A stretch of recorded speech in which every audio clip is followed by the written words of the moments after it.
तब्बल 7 दशकांनी राजधानी दिल्लीमध्ये आजपासून अखिल भारतीय मराठी साहित्य संमेलन सुरू होत आहे। 98व्या अखिल भारतीय साहित्य संमेलनाचं उद्घाटन आज पंतप्रधान नरेंद्र मोदी यांच्या हस्ते होणार आहे। केवळ राजकीय कारणामुळे संमेलनाच्या इतिहासात पहिल्यांदाच 2 उद्घाटनं होणार आहेत। दुपारी 3:30 वाजता विज्ञान भवनामध्ये पंतप्रधानांच्या हस्ते उद्घाटन होईल। यावेळी मंचावर स्वागताध्यक्ष शरद पवार आणि प्रमुख पाहुणे म्हणून देवेंद्र फडणवीस उपस्थित असतील। आणखी तपशील घेऊयात, प्रतिनिधी शिवाजी काळे आपल्याशी जोडले गेलेत त्यांच्याकडून।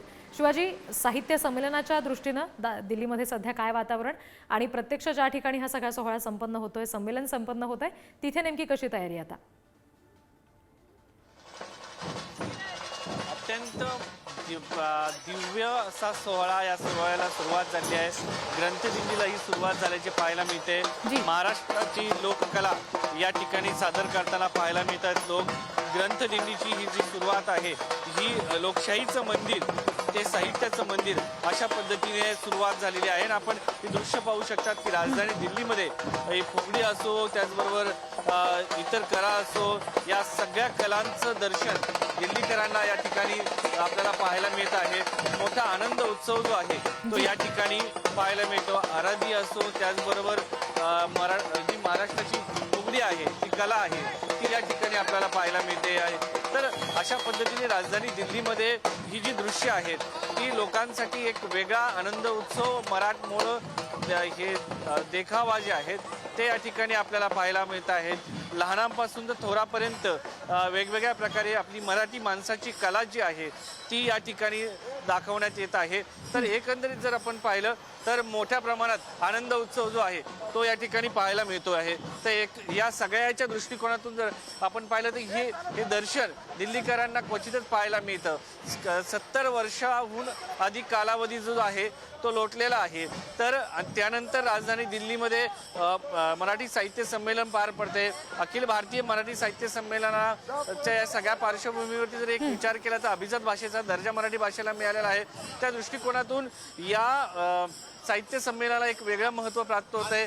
देशाचे पंतप्रधान नरेंद्र मोदी देखील या सोहळ्यासाठी उपस्थित असणार आहेत। त्यांच्या उपस्थितीत या कार्यक्रमाला, या सोहळ्याला सुरुवात होणार आहे। आणि तुम्ही आता ही नवीन दृश्य पाहू शकतात की वारकरी संप्रदायातील लोक देखील या ठिकाणी सहभागी झालेले आहेत। ज्ञानोबा तुकाराम म्हणत या सगळ्या याच्यामध्ये दिंडीमध्ये आनंद उत्सव पाहायला मिळतोय। आपल्या गोरडेश्वर दिंडीचं आम्ही श्री क्षेत्र गोरडेश्वर प्रासादिक दिंडी देऊ, जेथे तुकाराम महाराजी तपोभूमी आहेत त्या ठिकाणाहून आम्ही आलेलो आहेत। आणि ही पालखी पंढरपूरवरून या ठिकाणी आलेले, पंढरपूर ते दिल्ली अशी वारी या आमच्या सर्व मावळ तालुका वारकरी सर्व या ठिकाणी आलेले आहेत। आणि मोठ्या आनंदाने या संत संमेलनासाठी आम्ही भाग घेतलेला आहे। तुकाराम महाराजांच्या उक्तीप्रमाणे आम्हा घरी धन शब्दाची जरत नाही, शब्दातीच्या शस्त्र यत्न करू, अशा उक्तीप्रमाणे या संमेलनाला आम्ही खास या ठिकाणी आमचे मार्गदर्शक आणि या संमेलनाचे कार्याध्यक्ष माननीय श्री शरदजी गोरे यांच्या निमंत्रणाच्या पाहिलं तर ग्रंथदिंडीचा मोठा सोहळा जो आहे तो या ठिकाणी आपल्याला पाहायला मिळतोय। एक आनंदाचं मोठं वातावरण जे आहे ते आपल्याला पाहायला मिळते। महिला असो, त्याचबरोबर इतर जे लोक आहेत ते या ठिकाणी आपल्याला आनंदाच्या याच्यामध्ये पाहायला मिळतो। एक मोठा उत्साह जो आहे तो या ठिकाणी पाहायला आपल्याला मिळत आहे। आणि महाराष्ट्राची लोककला या ठिकाणी पाहायला मिळते। त्यामुळे दिल्लीकर देखील या लोककलेकडे आनंदाने आणि औत्सुक्याने पाहायला मिळत आहेत। दिंडी जी आहे याच्या पाठीमागे ग्रंथाचं पूजन केलं जात आहे आणि त्या ग्रंथदिंडीचं अशा पद्धतीने आगमन जे आहे ते या ठिकाणी होताना पाहायला मिळत आहे। तर एकंदरीत जर आपण पाहिलं तर या ठिकाणी ही ग्रंथदिंडी आहे साहित्य संमेलनाची, हा जो ग्रंथ आहे या ग्रंथाला अशा पद्धतीने घेऊन जात आहे।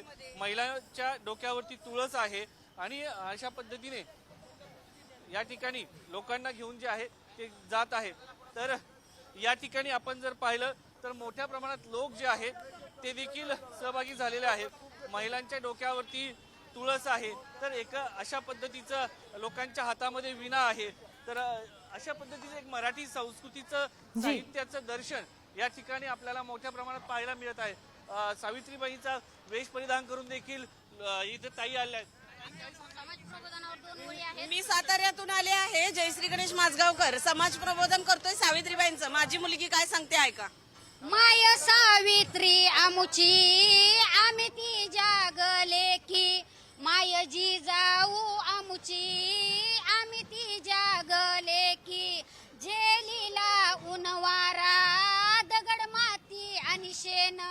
तेव्हा कुठे आले आमुच्या हाती वही आणि पेन. सावित्रीबाईंना, जिजाऊला आणि रमाईला, आत्ताच्या सुशिक्षित महिलांना ओळख नाही, ती ओळख पटवून देण्याचं काम आम्ही या प्रबोधनातून केलेलं आहे. आमचं एवढंच म्हणणं आहे, तुम्ही उच्च शिक्षण जरूर घ्या, पण ज्यांनी तुमच्या हातात वही आणि पेन दिलंय त्यांना विसरू नका, त्यांना विसरू नका. माझं नाव सुवर्ण वाघमारे, समाज प्रबोधन कवयित्री. आम्ही सावित्रीचा वारसा चालवत आहोत. एकंदरीत अगदी सावित्रीच्या लेखी, ज्या सावित्रीने हातामध्ये वही आणि पेन दिला साहित्याची निर्मितीसाठी, तिला कुठे कोणी विसरू नका. अगदी. आणि असं देखील संपूर्ण या ह्या ठिकाणी साहित्य आहे. संमेलनाच्या निघालेल्या दिल्लीतल्या ग्रंथदिंडीमध्ये हे सगळंच विविध प्रकारचं संस्कृतीचं दर्शन आपल्याला पाहायला मिळतंय. आमचे प्रतिनिधी शिवाजी काळे हे दिल्लीतून ही सगळी दृश्य आपल्यापर्यंत पोहोचवत आहेत, ही सगळी माहिती आपल्याला देत आहेत. आपण सध्याची ही दृश्य पाहतोय दिल्लीतली ग्रंथदिंडीची, तिथे सुरू असलेल्या उत्साहाची. दिवसभरात पुढचे तपशील तुमच्याकडून घेऊ. तुर्तास धन्यवाद शिवाजी दिलेल्या माहितीसाठी.